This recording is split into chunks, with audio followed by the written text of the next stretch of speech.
শুরু করো।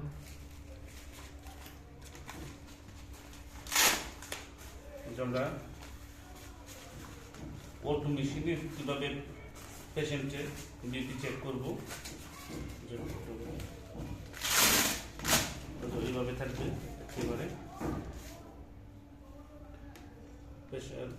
Machine on করবো, আমরা ইলেকট্রিক ডিভাইস যেটা, এটা আমরা মেশিন অন করবো। এইভাবে মিনিমাম 1 মিনিট সময় লাগবে।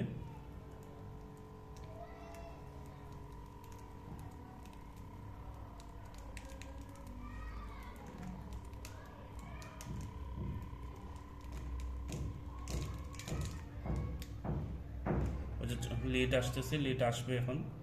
ওই যে ডায়াস্টোলিক্স, সিস্টোলিক্স এবং হার্ট রেট যেটা আছে ওটা আসবে, যেটা লাভ চিহ্ন ওইটাতে হার্ট রেটটা বসবে। আমরা ছাত্রছাত্রীকে এইভাবেই